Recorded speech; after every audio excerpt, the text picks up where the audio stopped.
Hey, what is going on guys, my name is Proto and today I'm going to be going over what to look for when building your first gaming PC. So whilst I won't really mention specific components, I will give you guys a heads up on what to buy.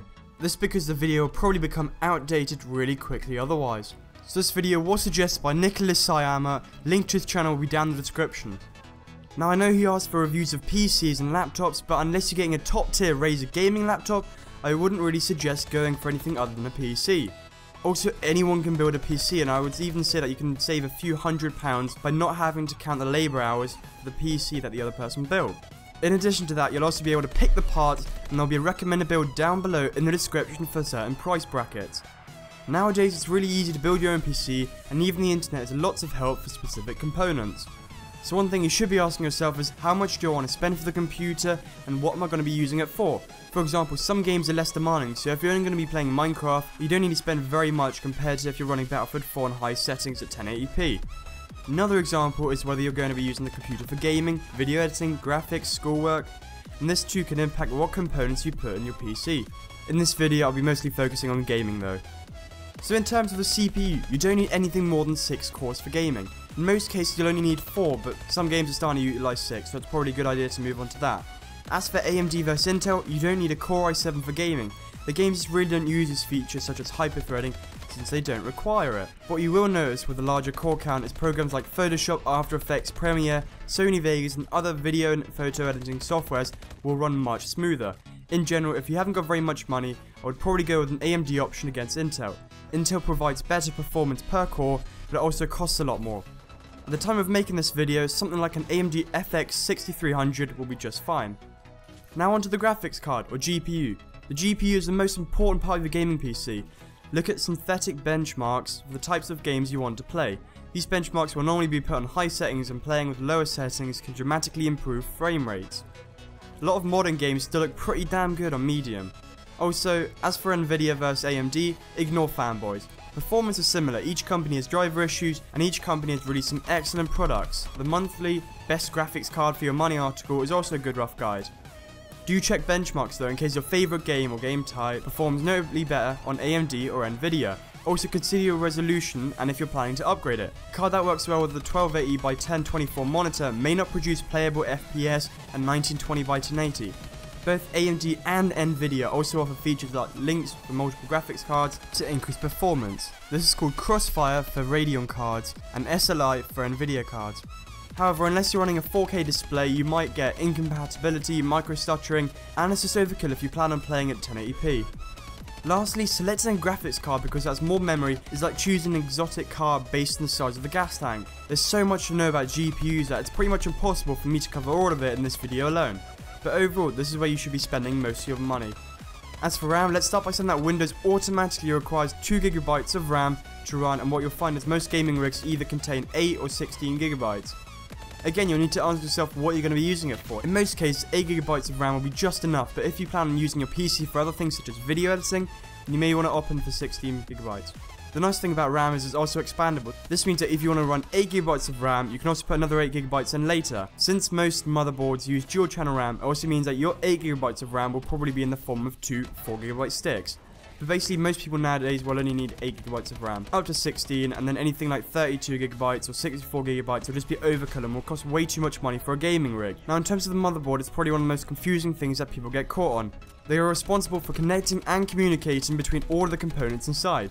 Knowing what to look for is key when comparing boards. In general, there are different sizes for motherboards. I recommend going with a regular ATX board, which is much easier to use for first timers. One thing to note is that you want to select your GPU and then your motherboard to see if it's compatible. Also see how much RAM your motherboard supports and whether it will be able to connect to all the ports you want it to. A lot of people also talk about overclocking. Personally, I think it's out there, but you're not really going to achieve it with a really crappy board. You have to spend more than £120 for an overclockable one, but it's good to know whether it supports what you're looking for. For a gaming rig, you don't need a high-end motherboard though. If you're going with a mid-range or even a low-end will be just fine. You won't see any real performance improvement by going with one over the other. With the case and cooling, it's all down to preference. I don't see a point in spending more than £50 on the case. but just make sure that you get one with good airflow. When looking for cases, make sure that they actually fit and that they have the ability to have at least one front fan, one rear fan, and one top fan. The system will normally build up lots of heat, and you can even look into water cooling, but again, it's not necessary if you're not overclocking, and this will set you back in terms of time and money. If you're not going to be overclocking, then stock coolers will probably be alright, but just know that companies such as Cooler Master offer third-party CPU coolers if you're going to have a lower overall temperature. In terms of storage, there's two main types. You have SSD and HD. These stand for solid state drives and hard drive disks. SSDs are normally much more expensive than HDDs, but have much faster write and read speeds. As for which one is better than the other, I personally wouldn't really see the point of buying an SSD for a gaming rig. The read and write times are quicker, but you won't see any frames per second increase by going with this option. What you will notice is that games and programs load a lot faster. In my system I have a 2TB HD and I find that to be the best. I'll also be able to store a ton of games without having to delete them when they become absolute. Okay, now into the PCU or power supply. When looking into the correct PCU, don't go cheap on it. Sometimes if the PSU fails, you'll take some components with it. And you just don't want that to be your graphics card or your CPU. It's not a good idea. Also, I wouldn't really get one from anything other than Corsair, EVGA, or another reputable brand. When looking for power supplies, I recommend looking at modular ones. This means that cable management will be much better, resulting in better airflow. Modular PSUs basically mean that you can remove certain cables from the PSU that you don't need.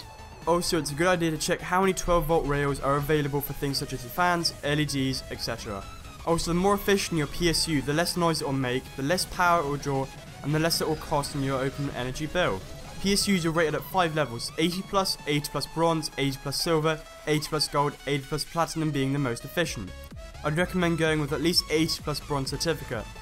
Lastly, this is probably one of the most important bits for the PSU, is look at how much power you require. Put a link in the description for the PSU calculator, so definitely check that out. So overall, you don't need to spend thousands of pounds on a gaming PC, especially if you're a student like me or a casual gamer. So for a recap, get components which match what you want to do. Games don't utilise hyperthreading, so don't bother getting an i7 for gaming. Get a CPU with at least 4 cores, 6 being optimum for the price of performance. When it comes to graphics cards, you want to spend the most amount of money here. Get one that supports a range of inputs. Whether you go for Nvidia or AMD, it doesn't really matter, just make sure you're not going to be regretting your choice later on. As for RAM, you don't really need more than 8GB for a game, but in general 16GB is a sweet spot. Currently I have 8GB of RAM and I find it to be sufficient even for video editing. Remember that you can save some money on the motherboard even if you're not planning to overclock, but just make sure that you have it from a reputable brand as with the PSU and that it supports features and it is compatible with your system. As for storage, I recommend getting something like a 2TB HD for gaming and running with a clean looking case for optimized airflow. So that's it guys, thanks for watching. If you liked this video and found it helpful, thumbs it up, and if you disliked it, dislike it. I also just want to say that my GCSE start in about a week, so I probably won't be able to post content for that duration. You can follow me on Twitter for updates. Also drop a suggestion in the comments below, and if I use it I'll give you credit for it. Subscribe to show support and to stay up to date on my content. This has been Proto, and I'm out. Peace guys.